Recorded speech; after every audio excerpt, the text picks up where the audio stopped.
हनुमानगढ़ जिले के टिक्की में एथेनॉल फैक्ट्री लगने के बाद में जिस तरह से किसानों का आंदोलन हुआ, आंदोलन के बाद में फैक्ट्री को रद्द कर दिया गया। हालांकि जो किसानों पर मुकदमे दर्ज हुए थे, मुकदमे वापस नहीं लिए गए, एमओयू रद्द नहीं किया गया। ऐसे विरोध में आज संगरिया के अंदर महापंचायत बुलाई गई है। हमारे साथ मौजूद है किसान नेता।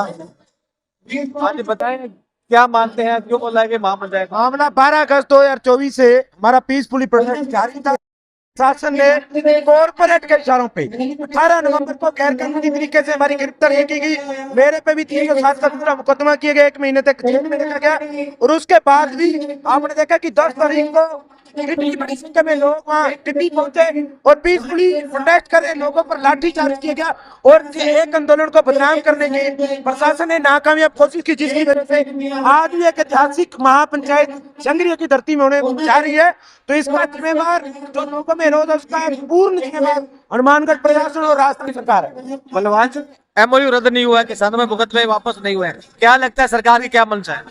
सरकार ये सोच रही है, सरकार को गलतफहमी है कि ठंड आ जाएगी, लोग रुक जाएंगे, थक जाएंगे। सरकार को ये भी गलतफहमी है कि पंचायत चुनाव आएंगे, लोग दड़ों में बट जाएंगे, किसान आपस में लड़ लेंगे और फिर किसानों की एकता कमजोर हो जाएगी, फैक्ट्री हम वहां लगा लेंगे। नहीं तो दूसरा कोई मतलब ही नहीं हो सकता। जब फैक्ट्री के मालिक ने लिखे दे दिया कि हम राठीखेड़ा में फैक्ट्री नहीं लगाएंगे, सरकार करके किसानों को सूचना कर देती, किसानों को चिट्ठी भेज देती। लेकिन सरकार को गलतफहमी है। मैं सरकार से कहना चाहता हूँ कि गलतफहमी आप नहीं पालें।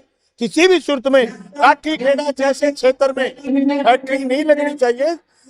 हमें फैक्ट्री से एतराज है ही नहीं, लेकिन जो जगह आपने उपजाऊ जमीन और पर कैपिटा आदमियों की संख्या ज्यादा है ऐसा क्षेत्र चुना है, इसके हम खिलाफ हैं। हम फैक्ट्री के खिलाफ नहीं है। इसलिए सरकार ऐसी जगह फैक्ट्री लगाए जहाँ उसर बंजर जमीन है, जहाँ कम उपजाऊ जमीन है, जहाँ 50-50 किलोमीटर में गांव नहीं है, वहाँ फैक्ट्री लगाए। हमें कहाँ दिक्कत है, लेकिन यहाँ निरस्त करने क्या रहेगा महापंचायत, क्या लगता है? महापंचायत तय करेगी तो पूरे दिन पंचायत चलेगी, उसके बाद तय करेगी आगे का कार्यक्रम।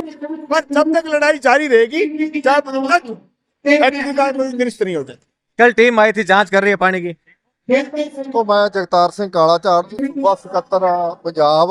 ਅੱਜ ਅਸੀਂ ਜੋਗਿੰਦਰ ਸਿੰਘ ਉਰਾਹਾਂ ਦੀ ਅਗਵਾਈ ਦੇ ਵਿੱਚ ਹਜ਼ਾਰਾਂ ਦੀ ਗਿਣਤੀ 'ਚ ਕਾਫਲਾ ਜਿਹੜਾ ਇੱਥੇ ਸੰਗਰੀਆ ਮੰਡੀ ਦੇ ਵਿੱਚ ਜਿਹੜੀ ਮਹਾਪੰਚਾਇਤ ਹੋ ਰਹੀ ਆ ਉਹਦੇ ਵਿੱਚ ਸ਼ਾਮਲ ਹੋਣ ਦੇ ਲਈ ਆਇਆ, ਕਿਉਂਕਿ ਜਿਹੜੀ ਰਾਜਸਥਾਨ ਸਰਕਾਰ ਹੈਗੀ ਆ ਉਹ ਜਿਹੜੀ ਐਥਨੋਲ ਫੈਕਟਰੀ ਆ ਲੋਕਾਂ ਦੀ ਸਹਿਮਤੀ ਤੋਂ ਬਿਨਾਂ ਉਪਜਾਊ ਜ਼ਮੀਨ ਦੇ ਵਿੱਚ ਧੱਕੇ ਨਾਲ ਲਾਈ ਜਾ ਰਹੀ ਆ, ਲੋਕਾਂ ਨਾਲ ਵੱਡੀ ਧੱਕੇਸ਼ਾਹੀ ਕੀਤੀ ਹੈਗੀ ਆ।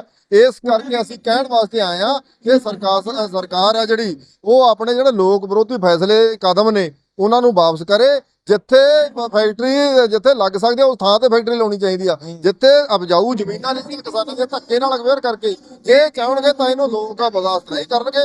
ਇਸ ਕਰਕੇ ਅਸੀਂ ਅੱਜ ਹਜ਼ਾਰਾਂ ਦੀ ਗਿਣਤੀ 'ਚ ਆਏ ਆ। ਜੇਕਰ ਪ੍ਰਸ਼ਾਸਨ ਨੇ ਆਪਣੇ ਕਦਮ ਵਾਪਸ ਨਾ ਲਏ ਤਾਂ ਇਹ ਪੂਰਾ ਪੰਜਾਬ ਆ ਜਿਹੜਾ ਆਉਣ ਵਾਲੇ ਦਿਨਾਂ 'ਚ ਇੱਥੇ ਆਊਗਾ। आप पंजाब से हैं? हाँ, पंजाब से।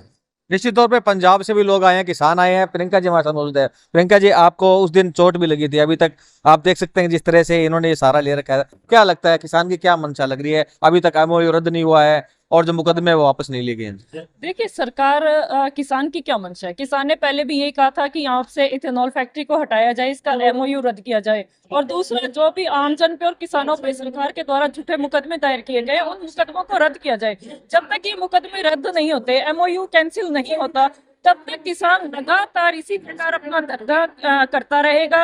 सरकार और प्रशासन चाहे जितनी मर्जी हमें डराने की कोशिश करे, धमकाने की कोशिश करे, ना तो हम डरने वाले हैं ना हम झुकने वाले हैं, क्योंकि जो मांग हमने उठाई है वो हमारे आज के लिए, हमारी जमीन के लिए, हमारे जल के लिए, हमारे पर्यावरण के लिए है और आने वाली नस्लों के लिए है। और हमारी मांग नाजायज नहीं है और हमारा हक है। हमारा संविधान हमें ये इजाजत देता है कि हम अपने अधिकारों के लिए लड़े। तो जब तक सरकार नहीं झुकेगी तब तक हम इसी प्रकार प्रदर्शन करेंगे। और अगर सरकार ने हमें विवश किया तो सरकार की हलक में हाथ डाल करके अपना कार्य करवाने की हिम्मत रखते हैं। निश्चित तौर पे इन्होंने मंशा साफ जाहिर कर दी है कि अगर किसान पे जो मुकदमे दर्ज हुए, मुकदमे वापस नहीं हो जाते, एमओयू रद्द नहीं होता, तो उनका आंदोलन जारी रहेगा। आप देख सकते हैं कि जिस तरह से जो ये भीड़ आई है, किसानों की भीड़ यहाँ उमड़ रही है और संगरिया के अंदर महापंचायत बुलाई गई है और किसानों ने स्पष्ट कर दिया है कि जब तक उनके मांगे नहीं मान ली जाती है तब तक उनका आंदोलन जारी रहेगा। हालांकि फैक्ट्री मालिकों ने स्पष्ट कर दिया है कि वे इस माहौल के अंदर फैक्ट्री नहीं लगा सकते। उन्होंने अन्यत्र कहीं फैक्ट्री ले जाने के लिए बात कर ली है, लेकिन किसानों पे जो मुकदमे दर्ज हुए थे वो वापस नहीं लिए गए हैं और जो एमओयू अभी तक रद्द नहीं हुआ। अब देखने वाली बात होगी कि जो आज की महापंचायत है उसके बाद में सरकार क्या निर्णय लेती है, क्या एमओयू रद्द होते हैं और किसानों पर जो मुकदमे दर्ज हुए हैं वो कब तक वापस लिए जाते हैं। कैमरा पर्सन साहिल के साथ गुलाम नबी, हनुमानगढ़। अगर ये वीडियो आपको पसंद आया है तो इसे लाइक जरूर करें। अगर चैनल अभी तक सब्सक्राइब नहीं किया है तो कर लें और नोटिफिकेशन पाने के लिए बेल आइकन भी दबा दें।